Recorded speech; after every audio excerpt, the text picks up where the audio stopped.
看中国大陆它的外交的动作非常的频密。最新的消息是，秘鲁啊，最近非常紧密合作的这个伙伴，首次访问大陆了。看看他下飞机之后得到了怎么样的待遇。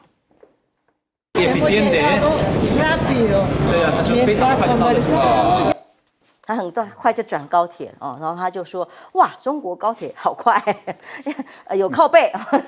重点是他说在深圳哦，从香港是直接高铁到了深圳的哦，所以呢，在这个地方还会参访华为、比亚迪啊，然后之后再到上海、苏州、北京，就是更深层的合作。他不只看一个地方，不是只到北京，他从香港、深圳到其他的城市都去看，表示这是多面的各种合作的面向有可能发生。而习近平主席也会跟这位总统一起，同时要来进行会谈。李强、赵乐际也会分别见面，表示对他真的很高规格、各种层面的合作跟重视。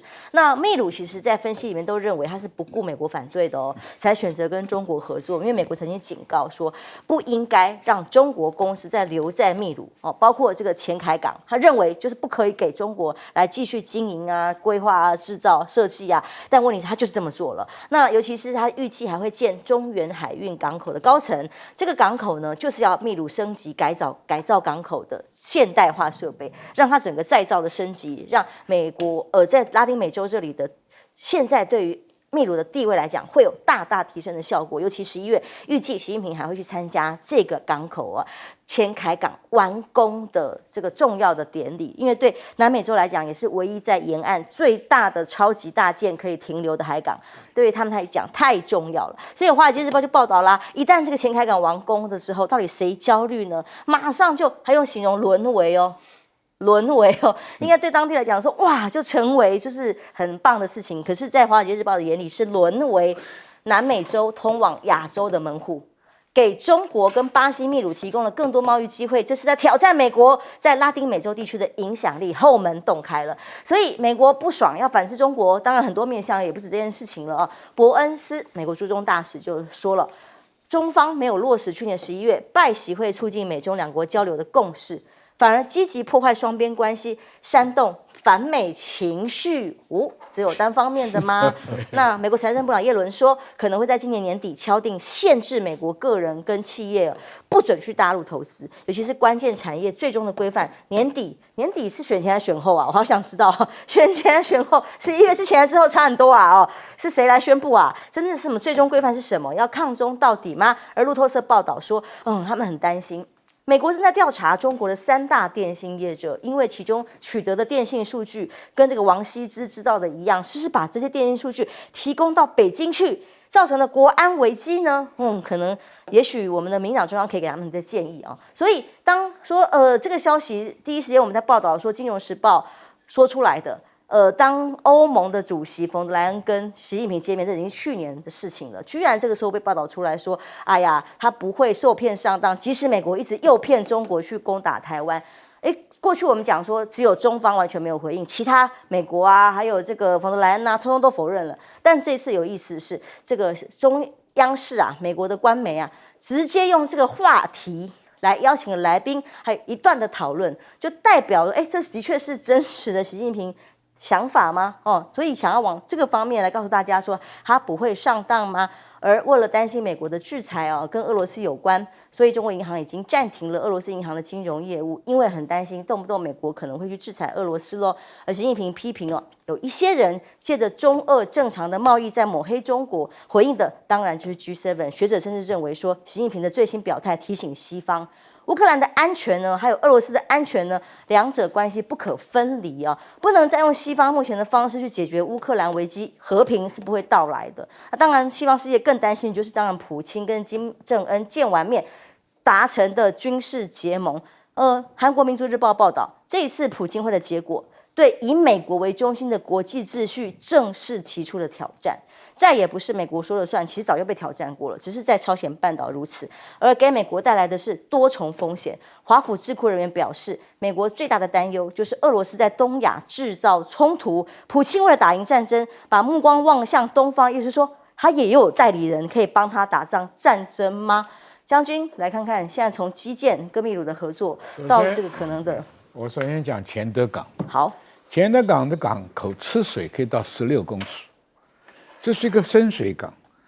这个前德港的潜力是什么？因为它可以发展成一个现代化的港口，尤其中国大陆有像青岛啊，很多地方叫做无人港，完全由电脑操控，就不像以前港口很多码头工人，不是，它可以大批的货柜经过几个重要的这个电脑数据来调配，所以它的吞吐量会变很大，变成军港也有可能。但是前德港带来的意义是南美洲啊，就走了一个大的出口。这个南美洲是对美国来讲，就好像他小老婆偷人了，他很不爽，对不对？你看他后来的反应就是这个味道嘛。这是我的敬佩啊，我的后宫啊，你跑来这边勾勾搭搭的，那美国当然不爽嘛，所以才有后面的连锁反应嘛。啊，伯恩斯要干嘛了？叶伦是深宫怨妇了，上次来卖美债也没卖成呢，这个。实在没东西挑的时候，就挑3大电信公司。你们那些电信公司是不是又变成匪谍了，对不对？所以这些东西就无厘头的事情。那现在再看另外一个大局，美国为什么要挑拨中国跟俄国的感觉？因为普丁呢，以其人之道还治其人。你在乌克兰挑个旗子跟我消耗。我把金正恩当另外一个棋子，在东北亚挑起一个战端，你美国还有没办法来熄这个火或者处理？你要处理以色列，又要处理俄乌战争，东北亚再弄些事情，你怎么办？那美国就说，那我要挑起台湾跟中国大陆，我消耗你中国大陆，这是大家互相在玩这个游戏，玩不玩得成，现在还有待观察。金正恩会贸然发起对日本跟韩国的南韩的作战嘛，也未必。但是俄罗斯的军演跟中国也加入这个军演，在东北亚就形成一个很严重的威胁。另外，菲律宾这个状况，中国大陆态度这么坚强，除了055大区052以外，它还有那种小炮艇带了一个导弹的，速度很快。它对你菲律宾的这些渔船呐、这个快艇呐、以快制快，而且它的飞弹对。如果说你美国要举行美菲的协同条约的话，这些小艇也是你的致命杀手。因为它带的是飞弹嘛，你打它不容易，目标小，它打你也是个问题。所以这个现在你可以看到2个面向，一个经济作战，一个军事作战。军事作战是蓄势待发，经济作战已经血拼到底了。而且美国现在有点吃瘪了。因为所有的市场一个被中国挖走了，中东、沙乌地、南美洲、非洲、中南半岛，那最后一个菲律宾眼看着就要屈服了，你来谈那就是有条件的，因为你形势美国援兵到不了嘛。讲良心话，科尔坎普不是傻瓜，我跟他对话过3年。他是实在拿不出招来了嘛。你说我这个时候发动美菲的协防条约，我要派军队援非，那你跟中国开仗吗？不可能嘛！真的，他只能做一个给非洲一个口头安慰，你放心啊，我已经提出严正的抗议。That's all。这还蛮像小学生跟老师告状说那个同学打我，然后他就说有，我已经骂他了，这样吗？这个实在是有点丢脸哈。一个曾经不可一世的美国哈，今天沦落到这个地步，其实是自己把自己搞成这个样子了。因为明明他可以实施大国合作，然后一起共管这个天下，他明明要唯我独尊啊，想把在欧洲把俄国压下来，亚洲要把中国压下来，结果搞得自己一无是处。我觉得自己也不称自己的斤两，也就是说，他已经不再是苏联崩解之后的美国一超多强的时代。美国一超多强的时代早就结束了，多极化的体系早就出现了。美国一直没有体认到这一点，所以他才犯了战略上的严重错误啊。我觉得南美洲，各位观众朋友，你想想，南美洲这么大的一块地方，它的特色是什么？矿产非常丰富，是它的牛肉、猪肉这种畜牧业非常的发达，还有就它的原木啊，还有就是它的农产品，大豆啊、玉米等等，实在是多到不行。可是这些都是大众物资，都非常的重，非常的体积非常大，所以它需要很深水港的大量运输。南美洲不是没有港口，港口很多，可是都是潜水港。那过去它跟太平洋的另外一端，就亚太的地区来做贸易的时候，那么你想想看，要跨越整个太平洋，那它要怎么走？还要换小船的。对，它的小船、中船没办法用，所以它要往北运到这个墨西哥，然后再换成大船，然后再从大船里面运到亚洲来。亚洲的产品也是如此。亚洲，例如说台湾、大陆、韩国、日本等，都是工业很强大的。那工业很强大，你的这么庞大的这些机械、这些电子产品，那么还有甚至你的汽车啊，这个滚装轮等等的，你想想看，那么重，吃水那么重，那你怎么运到南美洲来？所以没有深水港不行。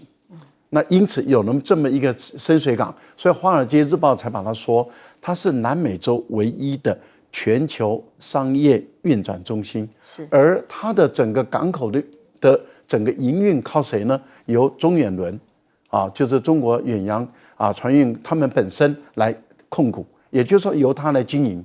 所以它从建设、投资到经营到管理，都是由中国来弄。对美国人来讲，他当然睡不着觉嘛。美国已经破坏多少年了？用国家安全的理由去造谣、重伤，甚至压迫秘鲁，然后已经多次的要逼着秘鲁要毁掉合约，结果秘鲁不为所动，现在快完成了。这一旦完成，对秘鲁来说的话，它会成为一个交通的枢纽中心。这个当然是整个南美洲最大的事情嘛。也就是说，以后南美洲的产品很多的时候，尤其是靠太平洋这一端的产品，不用再运到墨西哥了，这个差别很大的。所以我就觉得，在这个部分里面，秘鲁的总统到中国大陆来访问，习近平到秘鲁去访问，我觉得真的是水到渠成，是办喜事来着，办喜事。但是对美国人来讲是办丧事。是，斌哥怎么看？然后美国的反制各种的做法嘛，还要再加大管制的力道。叶伦说年底哦，我不知道年底是什么时候，要对更多的投资加以限制。我发现美国人现在根本是民进党上身，就是你自己一直不断的在打击对方，一直不断的在给中国大陆予以制裁，然后说现在指控中国大陆，你没有像我们习拜会讲的一样啊，你应该要对我好一点啊，你怎么可以去讲我的坏话？这不是跟民进党一模一样吗？过去这8年一直指责在野党，说你们都不愿意坐下来协商，都不愿意大家朝野和睦相处。那民进党要的也不多，就是你全部听我的就好，就是这样的，跟美国要的一模一样，就是这么简单。所以这根本就是逻辑上说不通的事。但是美国可能霸主当习惯，他就觉得这是理所当然，你本来就应该听我。我觉得你没有注意到吗？这几年美国的所有的官员讲话几乎都是这样，就是你听我美国的是理所当然，你就是要让我美国，你利益就是我美国要先拿。这没有什么话好讲。那美国如果这种霸主心态不改的话，这世界上会越来越多国家难以跟他相处，因为人家对你所求的并不是这样，人家并不是喜欢当你小弟。像秘鲁这个东西就是这样子啊，美国人自己也很清楚啊，秘鲁为什么要听你？你把中南美洲视为你家后院，可是过去这几十年，你对中南美洲的投资是什么？你协助人家的什么东西？你有帮助他们改善基建吗？或是人家最需要的这些经济转型，你有帮忙做到吗？全部都没有啊！你把资源大部分投注在中东跟乌克兰啊这些地方去，你对你自己的后院完全不照顾啊！那你的后院长满了杂草，中国大陆现在出钱帮你清除，那你还希望你的后院还完全是你的地盘吗？这个东西大家自己去想，这是哪有这种天底下哪有这种道理？但是这个前开港到目前为止，它当然对美国是一记重击，可是影响还不至于那么深远。最大的原因是因为它现在要连接从秘鲁这边直接连接巴西，还是有它的困难，因为中间有个安第斯山脉，你要跨过去还是有一些困难在。那听说中国大陆现在已经帮他们在规划要穿过安第斯山脉的这个高速公路跟高铁。那如果等到那个真的建成的话，那巴西整个就完全不一样，因为他们跟亚洲之间联系可以不用再绕大西洋啊这些东西，就直接从太平洋这一端就过来了，那整个情况就截然不同了。那至于说美国就是习近平到底有没有去跟这个欧盟这边讲说，冯德莱恩讲说，至少陆方没有否认啊。现在目前，陆方其实你觉得这种东西否认有意义吗？因为美国现在就是这样认为你啊，那实际上美国到底有没有这种想法？其实我认为是有的啊。他一直期望你中国大陆最好做出一些大胆冒进的举动，让我美国能够找到一个借口，让全世界对你的制裁更厉害。这一直就是美国的战略啊！我想这个不需要习近平讲，大家都知道。所以在这种状况下，也没什么好承认，也没什么好否认，大家其实都在进行阳谋。那既然大家都是明着来，那就开始对着干就好了。接下来看看太空大战。哇，太空这一战呢，其实真的需要花费非常多的这个资源啊、人力啊、长期的研究。但嫦娥6号登月这个消息，哇，那时候我们看到消息的时候，觉得这厉害了，已经超越了美国，而且到月亮的背面去。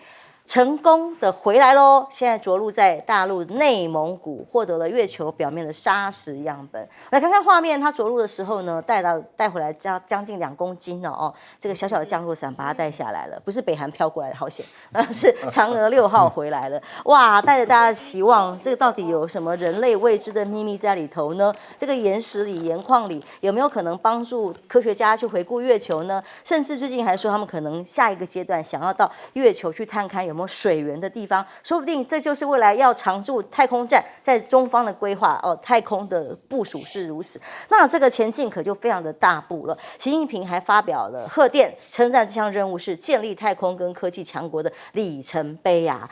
返回地球之后，美中太空角力直接就台面化了，因为目前中国已经是唯一一个航天器在月球背面成功着陆的国家，整个太空竞赛几乎是领先了一大截。NASA 局长讲话了，他说他其实是很正面的哦。他说我们正在跟中国进行太空赛，他们非常出色，尤其是在过去10年里头，航天领域他们取得了很多成就，而且他们通常说到就做到，因为这个做到代表的是未来说要在月亮有水源的这个南极面要建立一个有水源的长期太空站，有派人员去派驻，这个就厉害了哦。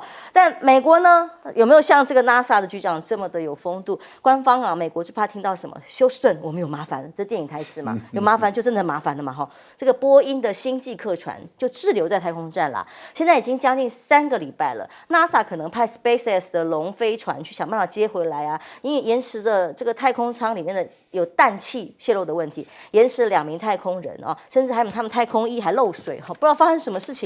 又是波音啊，波音在地球上出问题就算了，它太空出问题很害怕所以没有办法救啊，那只好赶快想办法再找民间的这个太空船，看能不能救看。所以多停留了45天。那当然要到太空的物资跟设备准备可不是一般的哈。所以接下来看看欧盟呢，制裁中国大陆，还有援助乌克兰、俄罗斯的企业呢，还要去制裁它这个件事情，已经有19个陆企被列在里头。那现在就包括了太空啊，这个太空的长光卫星公司、北京的德宇航公司，都是跟大陆卫星有关系的，要求那大陆他们抗议啊，严正交涉啊，要撤销这个制裁啊。但有一件事情很有意思，我觉得这真的是还有好有趣的消息，就是怎么美国今天是这样子的说法哦？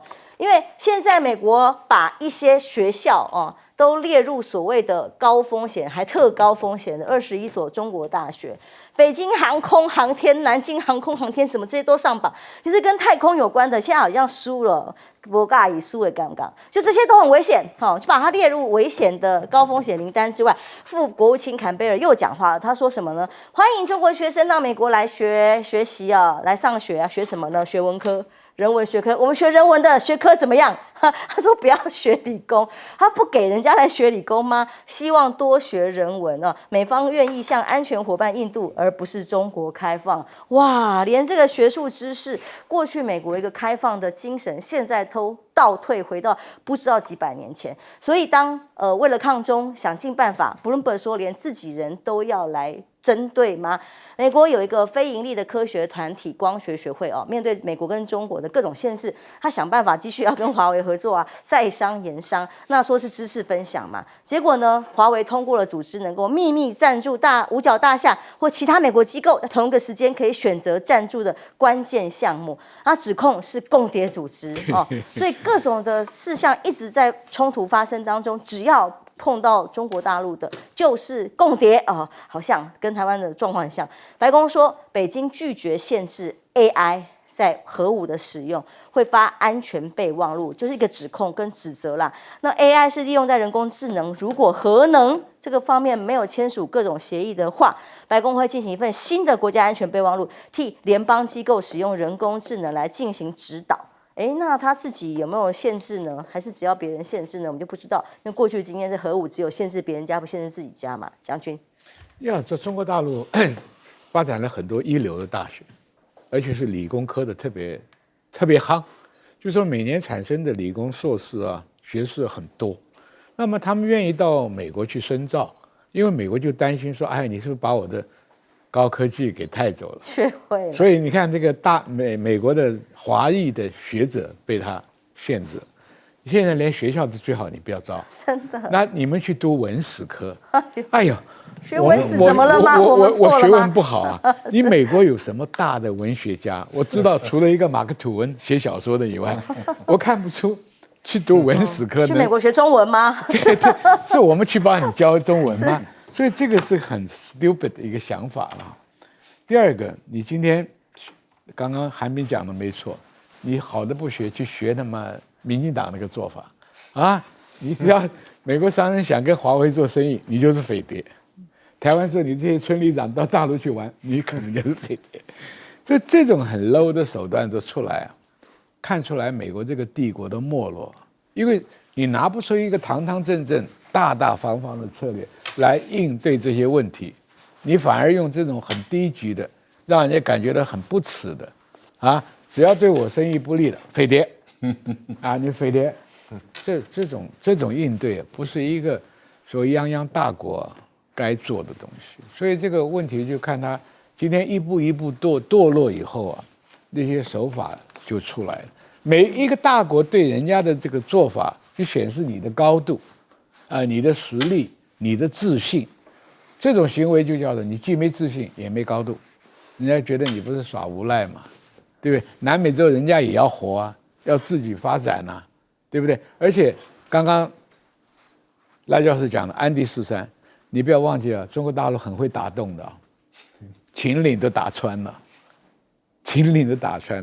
现在在准备打这个埃菲尔峰那个什么？法国不是，我们勒斯峰，西藏那个，对，埃弗勒，对不对？连喜马拉雅山他都要打喜马拉雅山，你这个安第斯山脉算什么玩意儿？太鲁阁来处理一下好了。你盖这些公路跟铁路，能比贵州还难吗？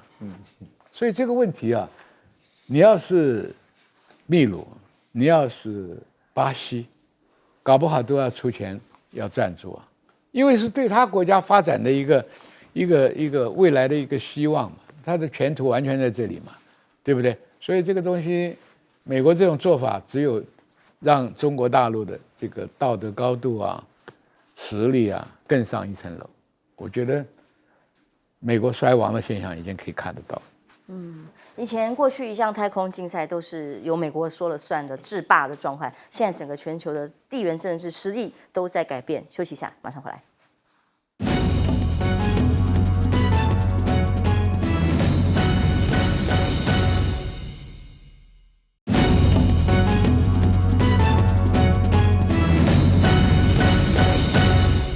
嫦娥6号成功登月回来了，那所带来的这些岩石啊、样本啊，可能影响很多这个人类文明的研发。当然，美国也很担心啊。这个影响会很大哈，因为中国大陆选择最难的啊，因为月球容易登陆的啊，登月的都登了，大陆现在选择最难的，而且是最重要、价值性最高的，因为怀疑可能有水，而且因为是陨石撞击的地方最多的，而且是撞得最深的。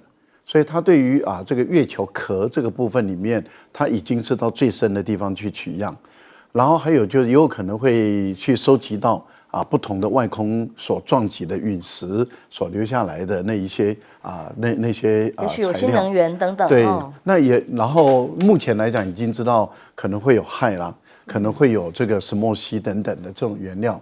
那么甚至已经有人推断说，如果足够量的话，可以让地球用100万年等等它的能源，尤其是热核聚变这种对于地球很安全的这种能源，这不得了啊！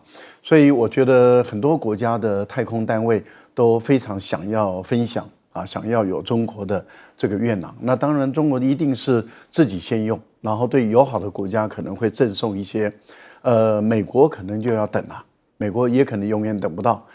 不过美国的姿态也摆得太高啊，NASA 的总署的这个局长他就说了，他说，哎呀，如果中国大陆愿意无条件送给我们啦，我可以接受。啊，真的哦，我们引用的这一段话是很温和温柔的，有这样一段话。你要无条件送给我，我可以接受。你看看这种倨傲的这种态度啊，那我是觉得可悲了。因为已经到了一个可悲。我在强调的是，大陆选择最难的地方，然后很准点的、准时的，那么降落了，也就是嫦娥回家了，准时回家。而美国的太空人呢？现在回不了家，对，现在回不了家怎么办呢？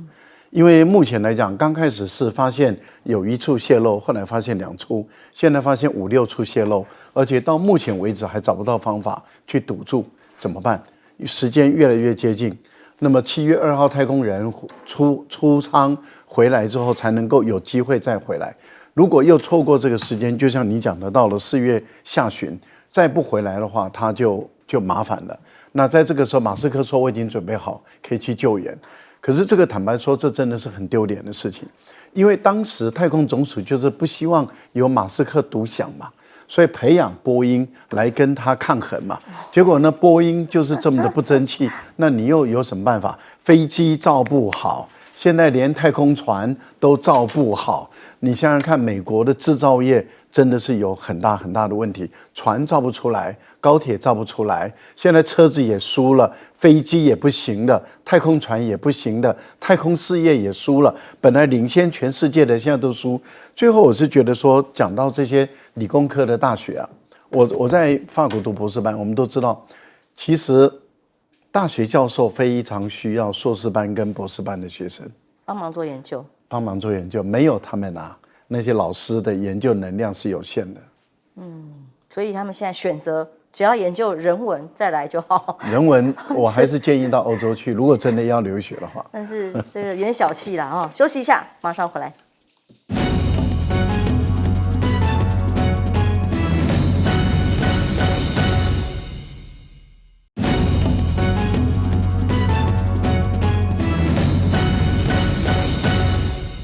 来看到中美对抗，从经济啊、军事啊，现在在太空的战士互相的竞争。这一次嫦娥6号当然也是获得了非常重要的成功了。那我觉得中国大陆这个一步一步来，真的是让美国看得很忧心。为什么？因为虽然看起来他每一次就进展一小步，可能每一小步都是稳扎稳打，然后每一次都获得成功。那不像 NASA 这边一直在出包。其实照理来说，以过去 NASA 的标准的话，这次根本就不应该起飞了。因为他一开始就知道有漏气的现象，结果上面还载人结果他硬拉飞这个是非常荒唐的一件事，根本不把人命当命，危险。对啊，但是为什么要做这件事？其实是2大因素促成的，一个是波音已经失败太多次了，它不能再失败，也是面子问题。对，再失败，波音这家公司最近真的很危险，因为它这2年真的是流年不利，什么东西都出问题。那如果这个再不获得一个成功，对波音真的恐怕真的是一个重击。还有另外一个人不能失败，叫拜登。拜登现在需要一个强心针了，他要至少要在某一方面展现我美国还是君临天下的那种气势。结果没想到好不容易真的撑上去了，运气不错撑上去了，可是现在就到处漏气。那你这样怎么下来？其实我觉得他现在搞出的这个状况反而更尴尬，反而让大家觉得你美国的东西好像是很不牢靠。实际上 NASA 太急了，为什么太急？因为其实美国过去因为自己成本太高，它好长一段时间其实是依赖俄罗斯帮它飞的合作。对啊，那现在就是因为他跟俄罗斯关系打坏了，所以他只好自己来弄。就自己来弄，你硬要在这么短的时间之内速成，然后你又不愿意直接全部给 SpaceX， 就造成今天这个现象。我觉得波音这家公司最近这几年真的要去安太岁，暂时还是不要给他东西。我觉得这是人祸吧，把安全预算删减。他整个公司的状况都出了问题，而且他们的总裁前几天去国会在质询，他也承认啊，他们自己明摆。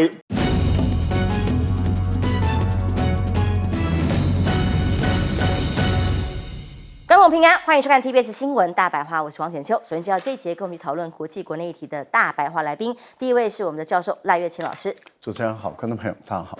退役中将帅化明将军。主持人好，各位观众大家好。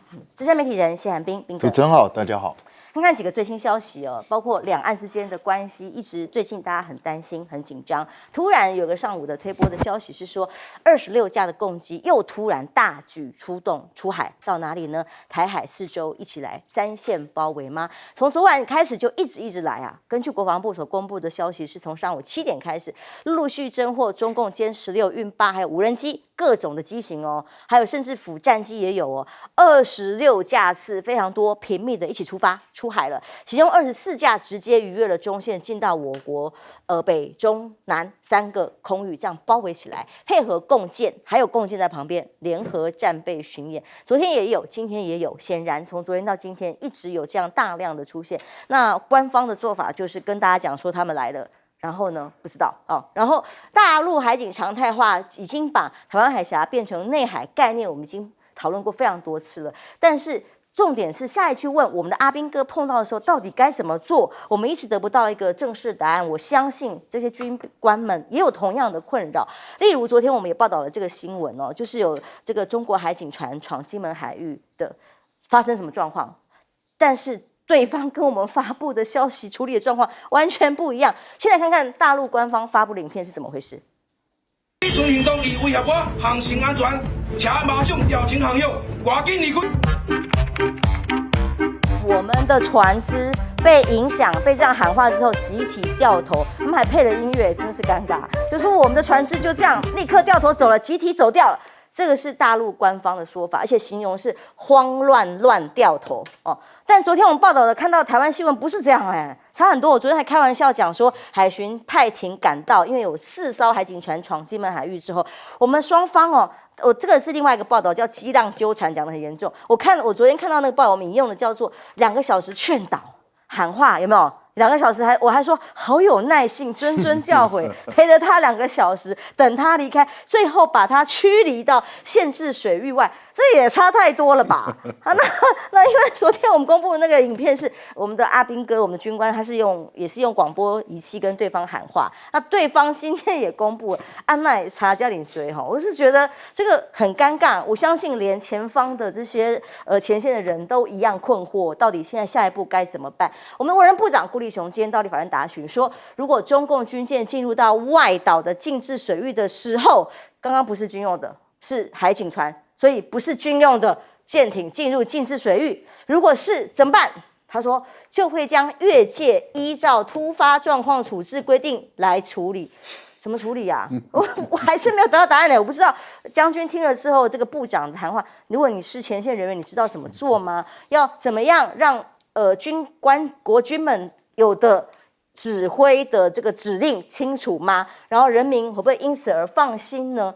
台海是如此，南海现在也是哦。南海冲突，菲律宾警告，南海珊瑚礁争端可能会引发区域冲突。其实早就已经在讲了嘛，但中方告诉菲律宾，包括美国的，就是在告诉他们说，他没有要这个柔软下来，他就是要硬干了哦。那你们底线在哪里？那甚至菲律宾只是强调说，哇，我们可能会甚至引发核战，有这种担忧，很危险。但为了因应菲律宾的行动，中国大陆方面是派了更多具有军事作战能力的舰艇到南海进行巡逻。这个画面如果出现在台湾呢，那会怎么样？因为这个腾讯网的军事领域作者他所形容的，包括有动2的导弹快艇，这种船呢，隐蔽性高，不过基本上呢，他们形容说这个已经算老旧的啦，现在也有地方用了，可以部署到这个地方去也不错啦，有点用途等等。但已经有其他的很多舰艇都在陆续周边来护航的情况之下，美菲的陆战队还有跨部合作，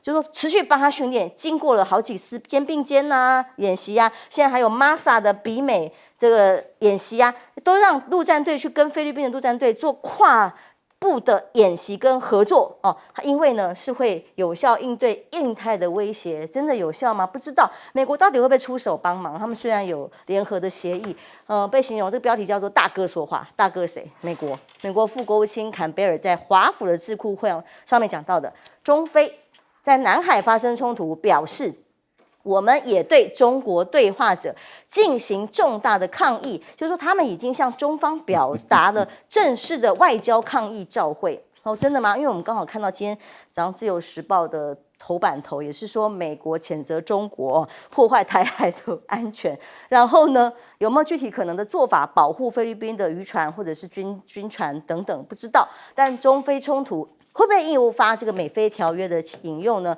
直接没有回答。然后菲律宾说我们现在没有要用啊，现在是没有要冲突的意思。但马来西亚前总理就告诉大家了，菲律宾其实没有能力跟中国开战。听听他怎么说。Well, the United States is not in South China Sea, but the United States seem to like to provoke confrontation between nations to the point of they are going to war against each other, as happened between Ukraine and Russia. When there is a war, then the United States, of course, is a big arms dealer. They produce a lot of arms. I don't think Philippines wants to go and fight against China. It's not capable of that. 也许他分析的很有道理，所以菲律宾外长说了，他说7月要跟中国做磋商，双边磋商机制讨论海事人员上次在南海发生的冲突要怎么解决，还要谈，他们也要打。邵将军，先来看看这个陆续一直出现在台海旁边的各种包围，怎么看？第一个，老共现在搞的东西叫做这个自习性的演习，这是一种变相的包围，就让你感觉到好像被人家掐了脖子一样的感觉，因为你没有办法能力去回应这个状况。你比如说海警船在金门海域大家见面，那何必要自我满足了？我跟他击浪区对峙2个小时，对方又讲他集体掉头，这个东西啊，海警对海警。你喊话是没有用的，谁也不会因为你喊话，他放弃他原来的任务。那既然不想挑起战争，也有灰色的办法。譬如说以前有我船头在你船头他们切过去，你要发生碰船的危险，那没关系，谁审视谁害怕谁离开。那就算撞上了，也可以外交谈判结束，不会引起战争。所以这个广凭海话取得这种阿 Q 式的胜利啊，对老百姓来讲没什么感觉，可是对金门现场看到的军人来讲，那心里觉得很窝囊。那顾立雄更不应该讲那个后面一句很没有意义的话。如果是军舰来的话，那好，我请问下一次人家是真的军舰来了怎么办？你又讲个依什么什么什么条例处理突发状况处置规定，我们听到前面就是合比例的反应。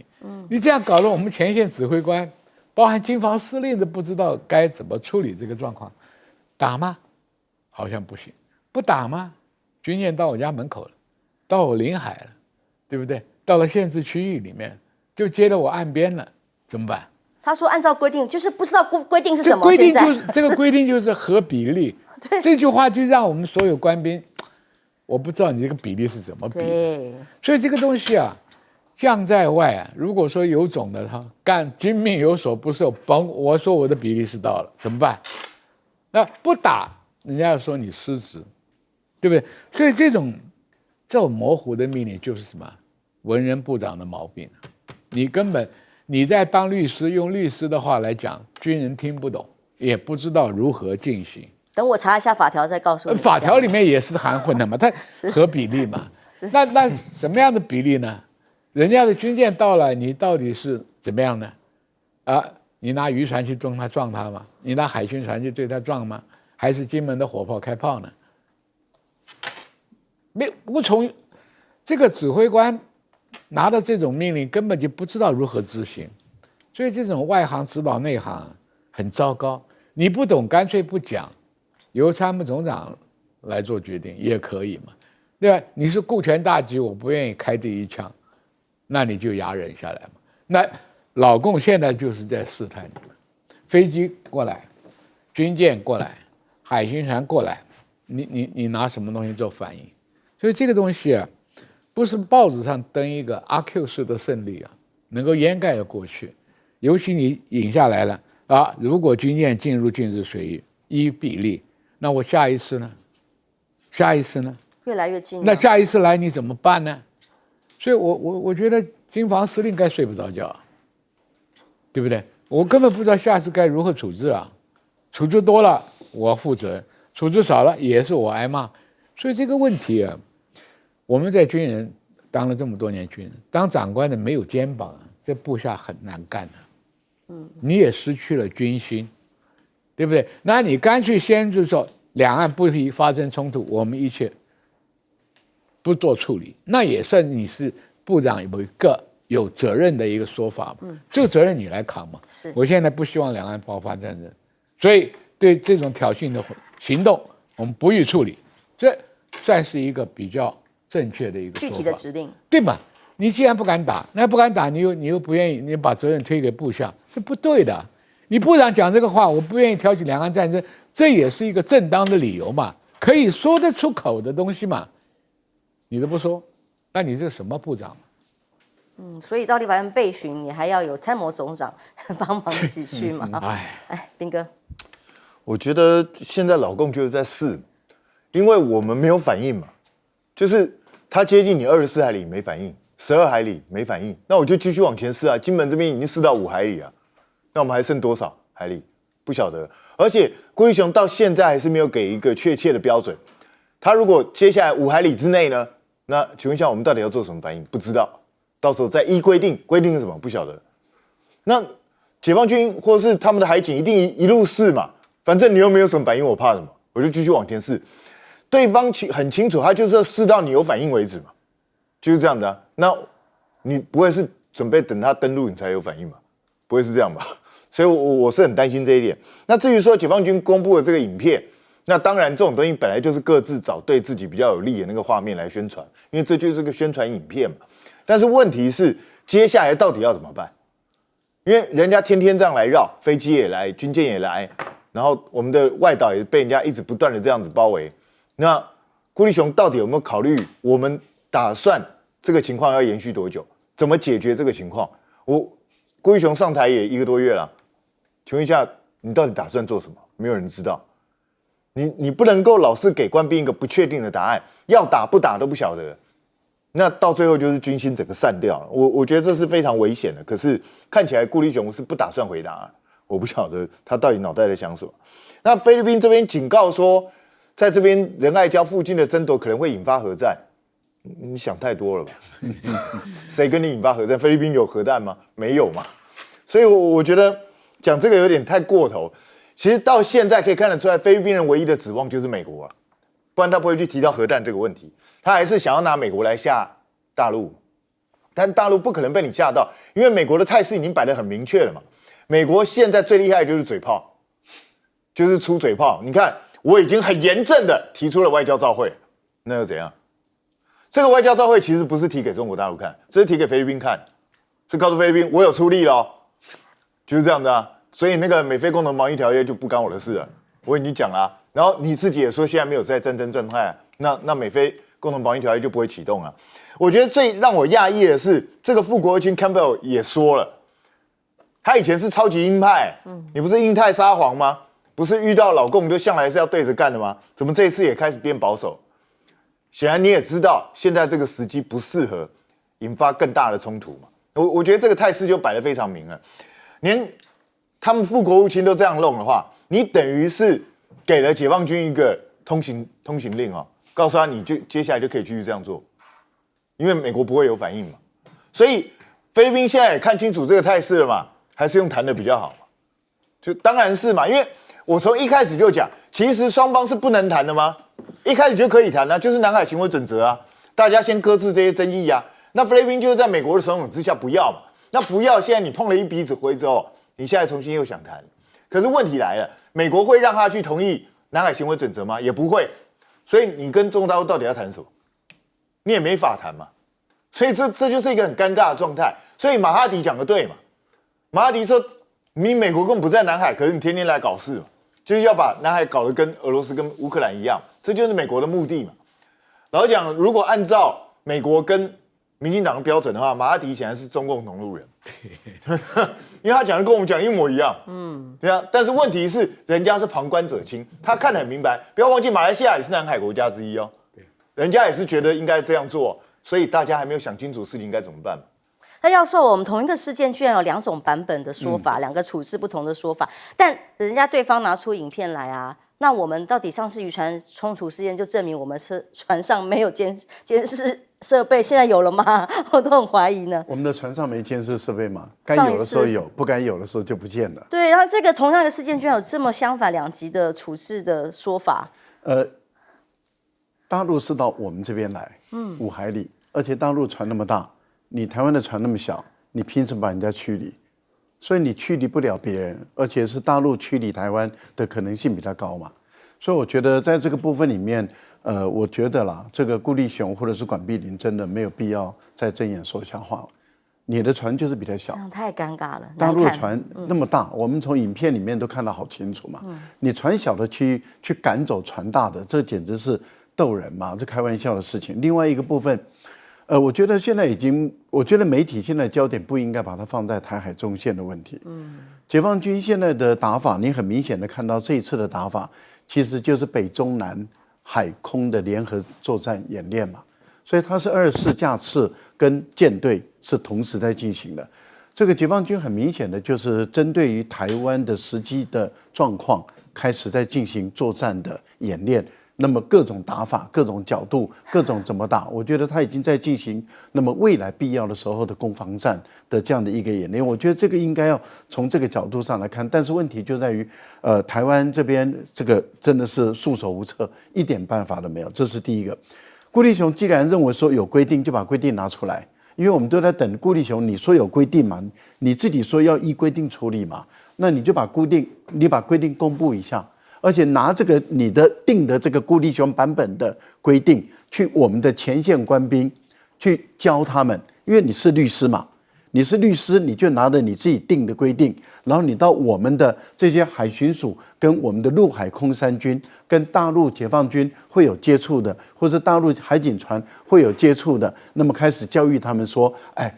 24海里你该怎么做，然后12海里你该怎么做，5海里你该怎么做，2海里你该怎么做，上岸了你该怎么做？你至少讲解一下，解释一下。你是律师啊，你不是一直认为我们不懂法律吗？只有你懂吗？你就跟大家解释一下。我们也没听到。菲律宾不要开玩笑了，因为中国大陆对于没有核武的国家不会使用核武了。哦，那问题就在于菲律宾的跟中国大陆不是一个量级了。大陆没有把菲律宾看在眼内，坎贝尔是一个逗人的一个可笑的一个政客了。为什么说他很可笑？他说为了南海的问题跟中国大陆严正的正式的照会，我觉得大陆会回一个简单的话：南海关你什么事？就南海关你什么事啊？